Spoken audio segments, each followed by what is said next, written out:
પાકિસ્તાને સિંધુ જળ સંધિને સ્થગિત કરવાના નિર્ણય પર પુનર્વિચાર કરવા વિનંતી કરી અને ભારતને 4 પત્રો લખ્યા છે. જોઈએ આ વિગતવાર અહેવાલ. પહલગામ આતંકી હુમલા બાદ ભારતે 23 એપ્રિલે પાકિસ્તાન સાથે 1960ની સિંધુ જળ સંધિને સ્થગિત કરવાનો નિર્ણય જાહેર કર્યો હતો. આ બાદ પાકિસ્તાની અધિકારીઓએ એપ્રિલથી ભારતને સિંધુ જળ સંધિને સ્થગિત કરવાના નિર્ણય પર પુનર્વિચાર કરવા માટે ઘણી વખત પત્રો લખ્યા છે. વિદેશ મંત્રાલયે તે સમયે કહ્યું હતું કે જ્યાં સુધી પાકિસ્તાન સરહદ પારના આતંકવાદને સમર્થન આપવાનું બંધ ન કરે ત્યાં સુધી સિંધુ જળ સંધિ સ્થગિત રહેશે.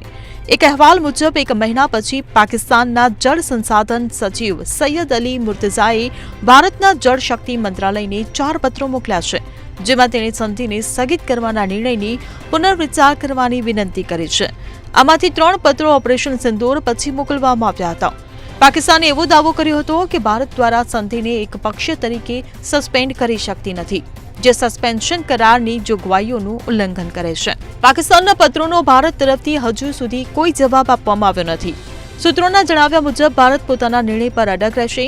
વિદેશ મંત્રાલયના પ્રવક્તા રણધીર જયસ્વાલે 29 એપ્રિલના રોજ પુનરોચ્ચાર કર્યો હતો કે જ્યાં સુધી પાકિસ્તાન સરહદ પારના આતંકવાદને સમર્થન આપવાનું બંધ ન કરે ત્યાં સુધી પાકિસ્તાન સાથે વાતચીત કરશે નહીં. એક અહેવાલ મુજબ ભારતે 1960ના સંધિ હેઠળ પાકિસ્તાનને ફાળવવામાં આવેલી પશ્ચિમી નદીઓ સિંધુ ઝેલમ અને ચિનાબના પ્રવાહ સંબંધિત તમામ ડેટા શેર કરવાનું બંધ કરી દીધું છે.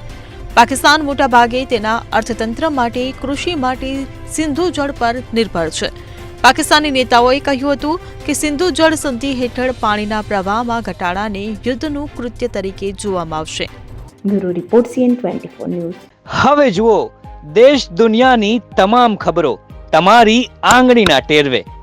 ઉઠાવો મોબાઈલ અને Google Play Store પરથી ડાઉનલોડ કરો અમારી CN24 ન્યૂઝ મોબાઈલ એપ.